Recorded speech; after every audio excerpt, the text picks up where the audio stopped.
Hey there guys, it's CyberUltra here. Today I want to talk about some more Smash Ultimate DLC predictions.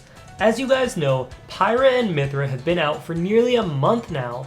In one of my earlier Smash predictions videos, I predicted that Rex and Pyra would get into the game, but I didn't predict that Pyra and Mythra would get into the game, so I was kinda right.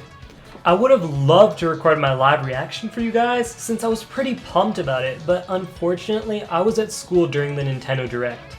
Now that it's been a month though, I think it's time to speculate some more about who the final two fighters will be.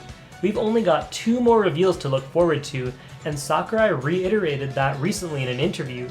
There's definitely room for conversation about whether or not we'll get a 3rd Fighters Pass, but I'll save that topic for another video. Today, I want to talk about my theory for when the next fighter will be revealed, how big of a deal they'll be, and some predictions for who I think could get in. If you enjoy videos like these, make sure to like and hit that subscribe button. I've got plenty of these videos coming down the road, so stay tuned for lots of Smash. Let's get right into it. So I'm sure lots of you are thinking the same thing I am, which is that the next fighter is going to be revealed in June or during E3 season. Nintendo always does these kinds of reveals during their usual E3 Directs. Obviously, we know that COVID-19 has gotten in-person E3 cancelled, and it was already dying anyway, but I still think that Nintendo will reveal a fighter during this time.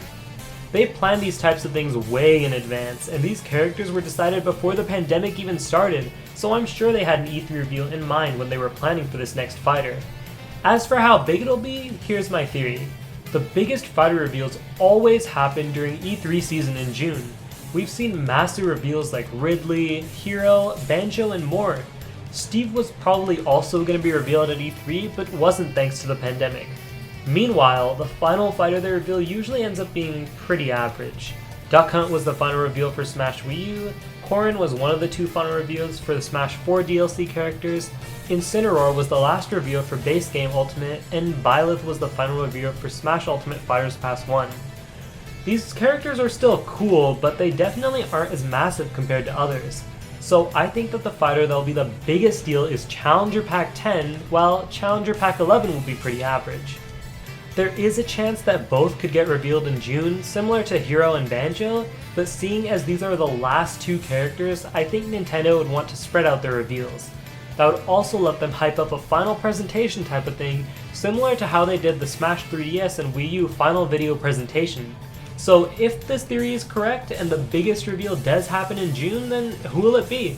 Well, here's my prediction. Crash Bandicoot will finally make his debut in Smash, and if he isn't revealed in June, then I don't think he'll happen at all. I think the next fighter reveal is his last chance at getting in the game. He's the one major gaming icon that people have wanted in forever and still hasn't received that special invitation to Smash. Even though I don't think new game releases have much of an effect on which characters get into the game, it's important to note that Crash Bandicoot 4, It's About Time, came out on Switch really recently. Another point to bring up is whether or not third-party companies can get 2 characters within the same Fighters Pass. The first pass had 5 unique companies represented: Atlas/Sega, Square Enix, Microsoft, SNK, and Nintendo. However, after Pyra and Mythra's reveal, Nintendo now has 2 characters within a single Fighters Pass, the other one being Min Min. Other than Nintendo, Microsoft and Square Enix have both got characters in Fighters Pass 2. If they're allowed to have repeats within a single pass, then that opens up the door to tons of characters like Master Chief, Sora, and more. But if not, then those 2 companies are finished for the pass. I honestly don't know whether or not repeats within a single pass are possible for third-party companies, so it'll be really interesting to find out. My prediction is that it's definitely possible, but won't happen since Nintendo wants to get as much variety as possible. Let me know what you think of this in the comments. As for other companies that could get in, I think Bandai Namco and Capcom are pretty likely. They've both got representation in the game already, but have plenty more characters that could get in.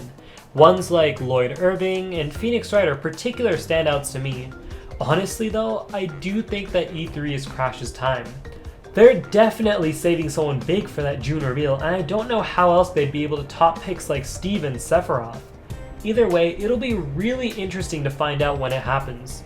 That's all I've got for this video, but I have lots of more Smash content I have planned for the coming future. There's so much excitement for the reveal of the final 2 characters since they're likely the last ones we'll be getting for years.